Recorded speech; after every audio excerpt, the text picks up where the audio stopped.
Assalamualaikum warahmatullahi wabarakatuh. Saya Agung Dharma Prasetyo, NIM 2019-11014 dari kelas Budidaya Perkebunan Kelapa Sawit 2019A. Sini saya ingin mempresentasikan materi mengenai air, hormon, dan unsur hara yang mencakup dari materi dengan tema kesuburan tanah. Baik, langsung saja kita mulai masuk ke materi pembahasan.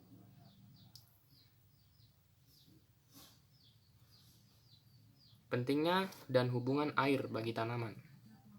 Fungsi air yang pertama yaitu sebagai penyusun tubuh tanaman, sekitar menduduki 70% hingga 90% bagian tanaman. Yang kedua itu pelarut dan medium reaksi biokimia di dalam tanaman. Yang ketiga, medium transport senyawa. Yang keempat, memberikan turgor bagi sel atau pentingnya untuk pembelahan sel dan pembesaran sel.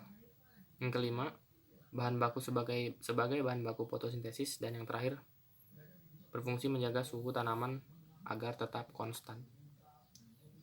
Selanjutnya, bentuk air tersedia. Bentuk air tersedia di dalam tanaman ataupun tanah yaitu berupa air kapiler yang terletak antara titik layu tetap atau batas bawah dan kapasitas lapang atau batas atas. Yang kedua, air tidak tersedia atau air higroskopis, kurang dari titik layu tetap, dan air gravitasi yaitu di atas kapasitas lapang. Air pada kapasitas lapang menguntungkan antara lain adanya imbangan antara pori makro dengan pori mikro. Sebagian besar nutrisi dalam bentuk terlarut dan permukaan akar memiliki luasan terbesar untuk menjalankan proses difusi ion dan aliran massa ion. Air membatasi pertumbuhan. Berbagai masalah yang diakibatkan dari adanya air. Yang pertama adalah jumlah air yang terlalu banyak dapat menimbulkan genangan atau sering menimbulkan cekaman aerasi. Jumlah air terlalu sedikit sering menimbulkan cekaman kekeringan. Diperlukan upaya pengaturan lengas tanah supaya optimum melalui pembuatan saluran drainase atau mencegah terjadinya genangan maupun saluran irigasi untuk mencegah cekaman kekeringan. Air hujan dan irigasi masuk ke tanah lewat infiltrasi, mengisi pori mikro tanah, tertahan sebagai lengas. Air tanah memiliki energi kinetik dan potensial. Energi kinetik sangat rendah, bergerak sangat lambat, sedangkan energi potensial sangat tinggi. Penjumlahan dari potensial gravitasi, potensial matrik, potensial tekanan, dan potensial solut. Status air tanah digambarkan oleh kandungan lengas. Status air tanah tergantung pada tekstur dan struktur tanah. Tanah lempung menyimpan air lebih banyak daripada tanah pasir. Kekeringan di tanah lempung terjadi lebih lambat. Kapasitas lapang. Kapasitas lapang air, seluruh pori mikro terisi air. Batas atas air tersedia bagi tanaman. Diukur berdasarkan kandungan lengas setelah tanah jenuh.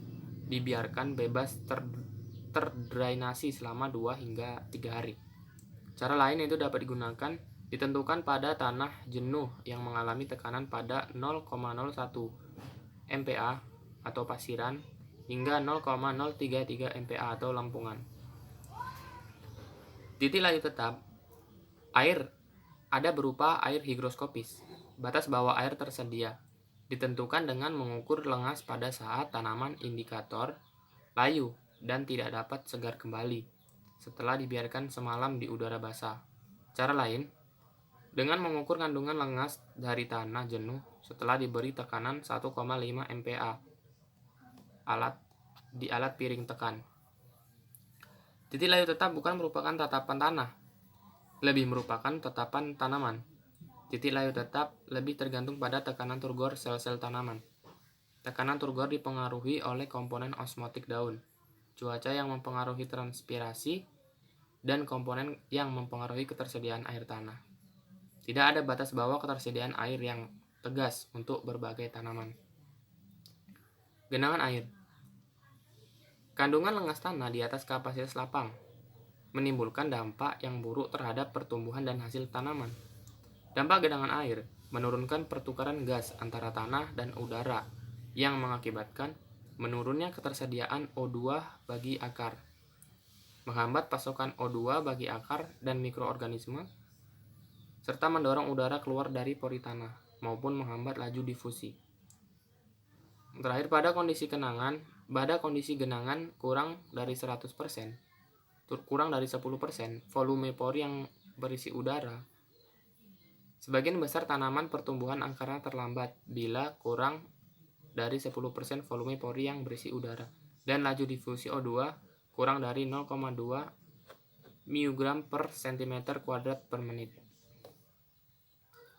Keadaan lingkungan kekurangan O2 disebut hipoksia, dan keadaan lingkungan tanpa O2 disebut anoksia atau mengalami sekaman aerasi. Kondisi anoksia tercapai pada jangka waktu 6 hingga 8 jam setelah genangan. Karena O2 terdesak oleh air dan sisa O2 dimanfaatkan oleh mikroorganisme, pada kondisi tergenang, kandungan O2 yang tersisa di tanah lebih cepat habis bila ada tanaman. Laju difusi O2 di tanah basah 20.000 kali lebih lambat dibanding di udara. Laju penurunan O2 dipengaruhi oleh tekstur tanah. Pada tanah pasiran, kehabisan O2 terjadi pada 3 hari setelah tergenang, sedangkan pada tanah lempungan terjadi kurang dari 1 hari. Porositas lempungan lebih rendah daripada pasiran. Penurunan O2 dipercepat oleh keberadaan tanaman di lahan. Akar tanaman menyerap untuk respirasi. Akar tanaman legum berbintil memerlukan O2 6 kali lebih banyak dibandingkan yang dibuang bintilnya, atau 30 banding 4,3 μLO2 per gram per menit. Genangan selain menimbulkan penurunan difusi O2, masuk ke pori juga akan menghambat difusi gas lainnya. Misalnya, keluarnya CO2 dari pori tanah. CO2 terakumulasi di pori. Pada tanah yang baru saja tergenang, 50% gas terlalut adalah CO2. Sebagian tanaman tidak mampu menahan keadaan tersebut. Dampak kelebihan konsentrasi CO2 mempunyai pengaruh lebih kecil dibandingkan defisiensi O2. Genangan mempengaruhi sifat fisik, kimia, dan biologi tanah.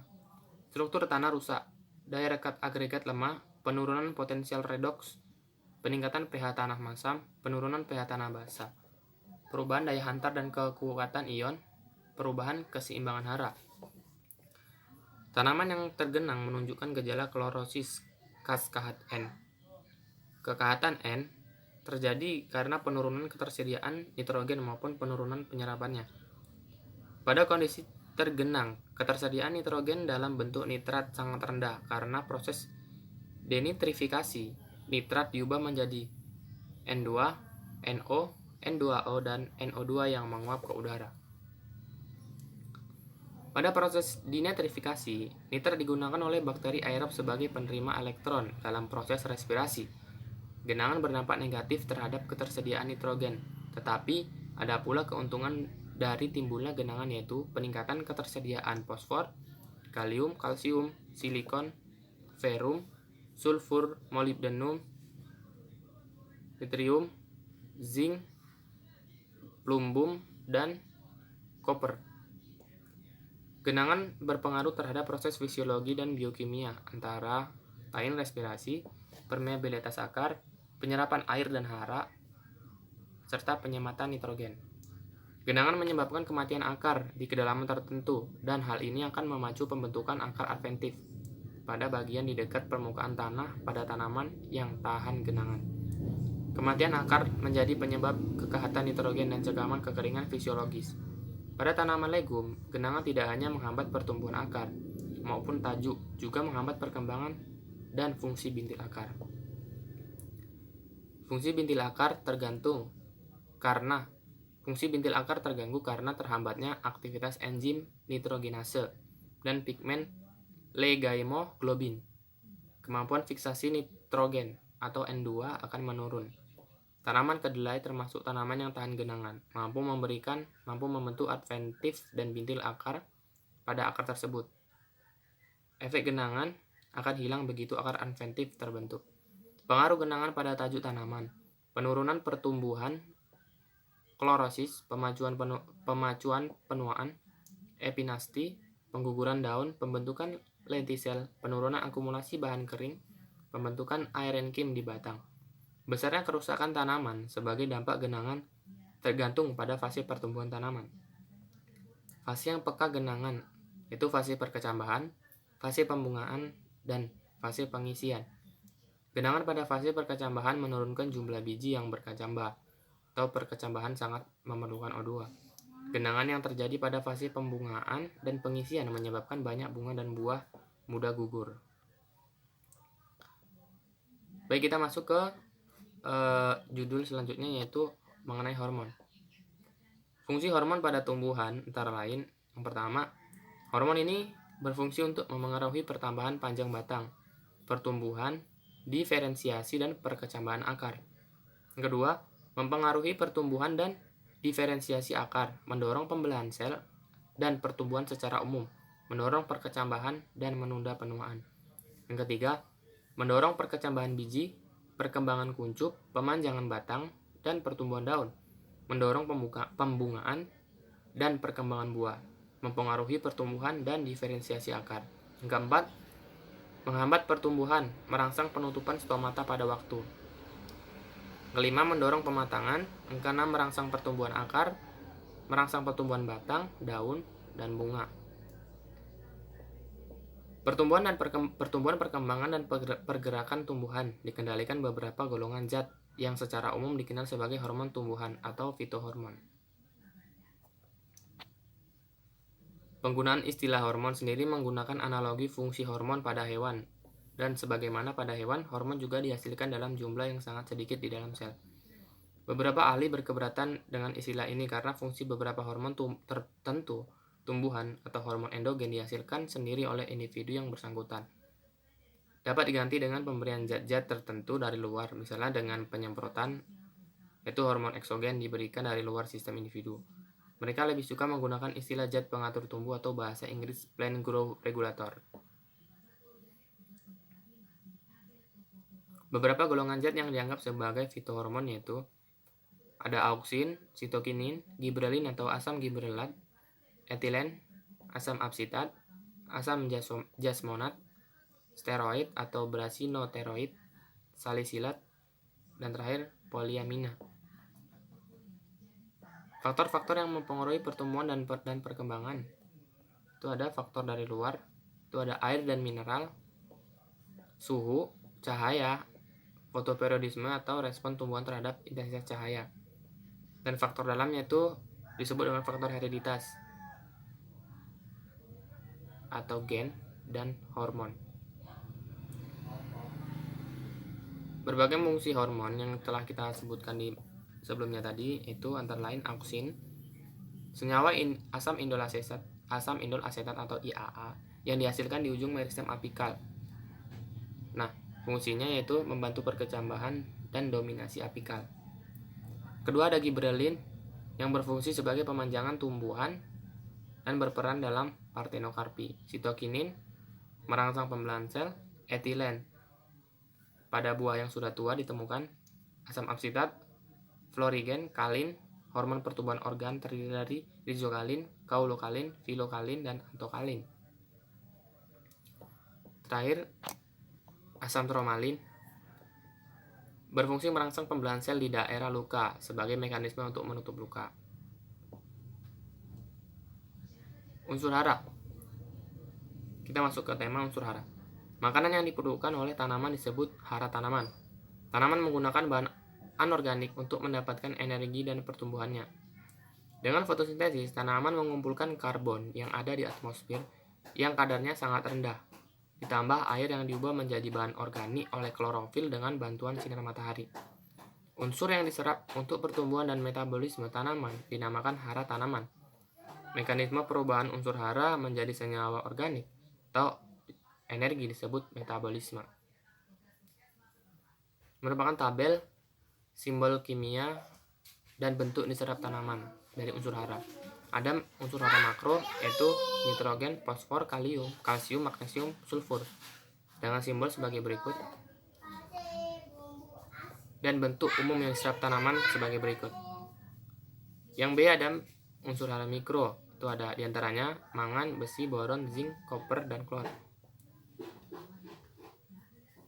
Unsur hara makro dan mikro yang ada di tabel belum seluruhnya dari unsur hara makro dan mikro yang telah ditetapkan. Masih ada lagi beberapa unsur hara makro dan mikro yang tidak terdapat pada tabel ini. Adanya reaksi tanah atau pH merupakan indikasi yang menggambarkan tingkat kemasaman atau alkalinitas tanah. Nilai ini berpengaruh pada mudah tidaknya unsur-unsur hara tersedia atau diserap oleh tanaman. Adanya unsur beracun bagi tanaman dan aktivitas organisme. Reaksi tanah yang massa mengakibatkan terjadinya peningkatan P oleh aluminium dan meningkatkan kelarutan aluminium yang bersifat racun bagi tanaman, serta tidak tersedianya unsur boron yang sangat penting bagi pertumbuhan tanaman. Unsur hara yang diperlukan tanaman adalah karbon, hidrogen, oksigen, nitrogen, fosfor, kalium, sulfur, kalsium, magnesium, zinc, ferrum, mangan, koper, molibdenum, boron, klor, natrium, kobal, dan silikon. Unsur natrium, silikon, dan kobal dianggap bukan unsur hara esensial, tetapi hampir selalu terdapat dalam tanaman. Misalnya, unsur natrium pada tanaman di tanah garaman yang kadarnya relatif tinggi dan sering melebihi kadar P atau fosfor. Silikon atau Si pada tanaman padi dianggap penting walaupun tidak diperlukan dalam proses metabolisme tanaman. Jika tanaman padi mengandung silikon yang cukup, maka tanaman tersebut lebih segar dan tidak mudah roboh diterpa angin sehingga seakan-akan silikon meningkatkan produksi tanaman.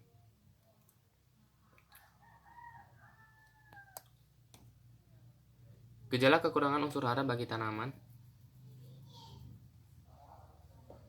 Gejala kekurangan ini cepat atau lambat akan terlihat pada tanaman, tergantung pada jenis unsur hara, sifat tanaman, atau tingkat kekurangan, kecil, sedang, atau berat. Berikut merupakan tanda-tanda kekurangan unsur hara secara umum, terlihat sebagai berikut. Kekurangan unsur N, warna hijau daun agak kekuningan dan pada tanaman padi warna ini mulai dari ujung daun menjalar ke tulang daun. Pertumbuhan tanaman lambat dan kerdil, perkembangan buah tidak sempurna. Kekurangan unsur fosfor, akar yang lemah, memiliki daun yang berukuran kecil, gelap, dan berwarna abu hijau, daun tua yang berada di dasar tangkai berwarna kuning terang. Kekurangan unsur kalium, perkembangan daun tidak sempurna, batangnya lemah dan pendek-pendek, buah tumbuh tidak sempurna, kecil, atau mulutnya jelek. Kekurangan unsur hara kalsium, daun muda selain berkerut mengalami perubahan warna. Tepinya seperti klorosis, kuncup-kuncup daun muda yang telah tumbuh akan mati. Kekurangan unsur magnesium, daun tua menguning, produksi buah tanaman berkurang. Kekurangan unsur sulfur, daun-daun muda mengalami klorosis atau berubah menjadi kuning. Kekurangan unsur ferum atau besi. Gejala-gejalanya terdapat pada daun muda, mulanya secara tempat berwarna hijau pucat atau hijau kekuningan, sedangkan tulang daun tetap berwarna hijau, serta jaringan-jaringannya tidak mati. Kekurangan unsur mangan, pada daun-daun muda di antara tulang-tulang dan secara setempat terjadi klorosis. Tulang-tulang daunnya tetap berwarna hijau, ada yang sampai ke bagian sisi-sisi dari sisi tulang. Kekurangan unsur hara tembaga atau kuprum, pada bagian daun, terutama daun-daun masih muda tampak layu dan kemudian mati. Ujung daun secara tidak merata sering ditemukan layu. Pada tanaman jeruk, kekurangan unsur hara tembaga ini menyebabkan daun berwarna hijau gelap. Pada bagian buah, tanaman pada umumnya kecil-kecil berwarna coklat dan bagian dalamnya didapatkan sejenis perekat atau gam. Kekurangan unsur zinc, bentuk daun lebih kecil dan sempit daripada bentuk umumnya. Klorosis terjadi di antara tulang-tulang daun dan daun mati sebelum waktunya. Kekurangan unsur molibdenum, daun-daunnya mengalami perubahan warna, mengkerut terlebih dahulu dan mengering lalu mati. Kekurangan unsur silikon, kalsium, dan natrium. Akibatnya bagi tanaman, yaitu menimbulkan gejala pertumbuhan daun yang kurang abnormal, tampak kurang sehat dan berwarna tembaga. Kadang-kadang kekurangan pertumbuhan ini juga dapat mengakibatkan resistensi tanaman akan merosot, terutama pada musim kering. Baiklah, demikian presentasi mengenai air, hormon, dan unsur hara yang dapat saya jelaskan. Kurang dan lebihnya saya mohon maaf. Saya akhiri. Wabillahi taufiq wal hidayah. Assalamualaikum warahmatullahi wabarakatuh.